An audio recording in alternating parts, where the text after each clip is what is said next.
The mid-Tang phenomenon of slanted seal offices emerged. The emperor appointed officials directly via personally sealed edicts, bypassing zhongshu mengxia and premier countersignature. These were widely recognized as illegal, unconstitutional, and improper, and consistently resisted by premiers, censors, and officials, fully proving that procedural legitimacy had become a nationwide consensus. Yet the fragility of customary checks was brutally exposed in the assassination of Chancellor Wu Yuanheng. During Emperor Xianzong's reign, Wu Yuanheng firmly pursued the reduction of Fanzhen power to uphold central authority. On his way to court, he was publicly assassinated in Chang'an by assassins sent by regional military governments. The court was shocked, procedural order collapsed, and custom lost effect. This event marked a complete breakdown of implicit customary balance between center and Fanzhen. Violence replaced politics, force replaced rules, power replaced compact. A limited government, order without rigid written compact, ultimately could not withstand violent shock. Wu Yuanheng the assassination gemming a power balance based purely on custom without compact lacked security. Violence could easily destroy political consensus and procedural rules. Zhang Guogang, a study of Tang regional military governments, 1987, pages 112. Checks without compact, sustained only by force and understandings, lacked bottom-line restraint and remedial mechanisms, constituting the core reason for the collapse of late Tang order. Chen Yingqi, An Outline of Tang Political History, 1943, p. 143. After the Anlushan Rebellion, the three Hebei Fanzhen and powerful Central Plains military governments universally developed private army, Yabing, groups elite household troops, forming a rare form of military self-rule, collective decision-making, and autonomous installation and removal of commanders in ancient China. Private army democracy. IT represented a classic practice of military and aristocratic democracy.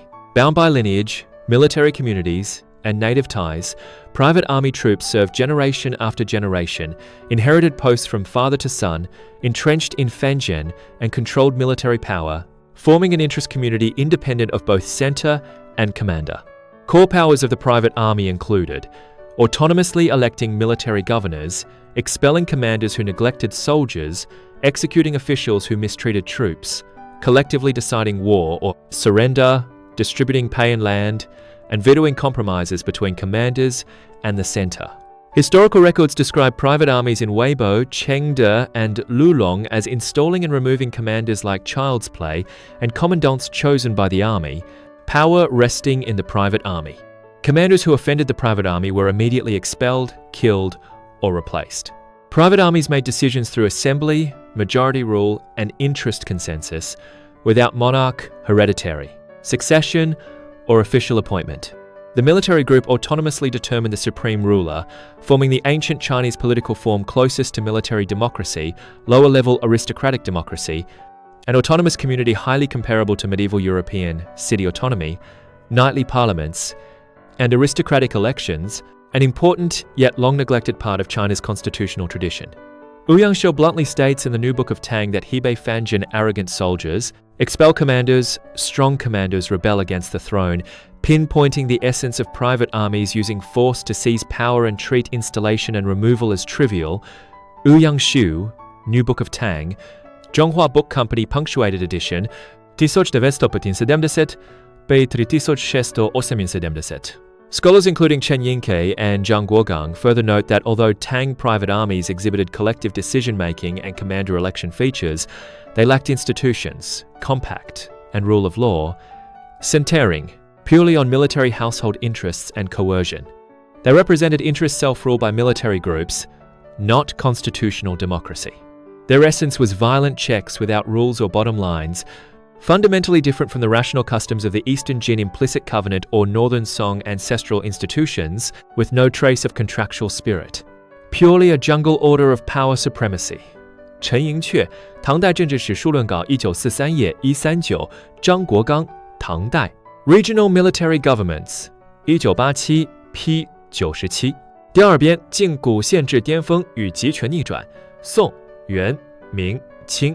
Part 2。The apex of pre-modern constitutionalism and the reversal of centralization, Song, Yuan, Ming, Qing, 第9章五代战乱与宋初制度重建，从暴力无序到祖宗之法。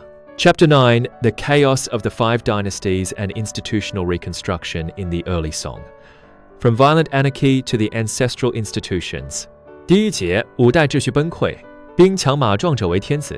Section E The Collapse of Order in the Five Dynasties. He who possesses strong troops and fine horses shall be emperor. After the fall of the Tang dynasty, regime change in the Five Dynasties and 10 Kingdoms was normalized through military mutiny and regicide. Power rested entirely on military strength, without institutions, conventions, public deliberation, or rules of succession. The maxim "the emperor is made by he who possesses strong troops and fine horses" became the sole principle, and political civilization sank to its lowest point. Qian Mu, Outline of National History, 1940, p. 312. The succession system of the Five Dynasties disintegrated completely. Rulers were installed and deposed by the military, with no regard for bloodline, institutions, or covenant. This represented the extreme form of unchecked power in ancient China. Dao Mao Bing, A Brief History of the Five Dynasties, 1985, p. 73. 第2节后唐继承乱象，无规则兵变立军的典型。Section R The Succession Chaos of the Later Tang. A paradigm of unregulated mutiny and enthronement. LL4 emperors of the later Tang seized the throne through military mutiny. Emperor Zhuangzong, Li Kunshu, was killed by the imperial guard. Emperor Mingzong, Li Xiyuang, was installed by rebellious troops. Emperor Mindi, Li Konggu, was overthrown by Li Kong's mutiny. And the last emperor, Li Kongke, also usurped the throne through military power. 4 generations of mutual slaughter, without institutional restraint or succession convention, with power determined purely by force. This epitomized the anarchic succession of the Five Dynasties. Tao Maobing, A. Brief History of the Five Dynasties, 1985, p. 102.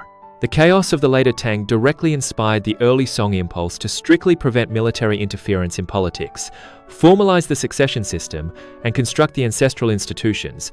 Deng Xiaonan, Ancestral Institutions, 2006, b. 47. 第10章祖宗之法与士大夫共治，不成文宪法的巅峰与儒家政治的最好成绩。Chapter 10 Ancestral Institutions and Shared Rule with Scholar Officials. The apex of unwritten constitution and the highest achievement of Confucian politics. 第1节金匮之盟，书面继承契约与兄终弟及约定。Section E The Golden Chamber Covenant, a written succession compact and fraternal succession agreement. In the second year of Zhao Kuangying's founding of the dynasty, Empress Dowager Du summoned Emperor Taizu and Zhao Pu on her deathbed to establish the Golden Chamber Covenant. It stipulated in written form, Taizu would pass the throne to his younger brother, Zhao Guangyi Taizong, Taizong to his younger brother Zhao Tingmei, and Zhao Tingmei to Taizu's son, Zhao Dezhou. THIS system of fraternal succession aimed to avoid the fall of the dynasty due to child rulers and usurpation by military strongmen. IT represented an explicit, written, witnessed succession compact in the early Northern Song Li Tao, extended continuation to the Zizhi Tongjian, Zhonghua Book Company punctuated edition, 2004, p. 76. The Golden Chamber Covenant was a written succession agreement within the imperial house, logically consistent with the Yuan dynastic Wuren succession compact and Western European royal succession treaties, embodying the practice of contractual spirit in the order of succession Deng Xiaonan, Ancestral Institutions, 2006, p. 61. Although Emperor Taizong later breached the agreement and passed the throne to his own son, its contractual form and normative spirit remained an important exception in ancient Chinese succession institutions. 第2节祖宗之法，北宋政治的不成文宪法。Section R The Ancestral Institutions. The unwritten constitution of Northern Song politics. The so-called ancestral institutions of the Northern Song were not a single written code, one edict, or one institution. Rather, they were a comprehensive system of political principles, power boundaries, administrative procedures, appointment norms, checks and balances, and political ethics, founded by Emperors Taizu and Taizong, continuously accumulated, interpreted, and solidified through Zhenzong and Renzong. They constituted a fundamental set of political conventions mutually recognized and observed by ruler and ministers, not to be easily altered without public deliberation. In a traditional Chinese political structure lacking a modern written constitution, they fulfilled the core functions of defining power, restraining the monarchy, regulating government, and stabilizing order, deserving to be called the highest peak in the development of ancient China's unwritten constitution.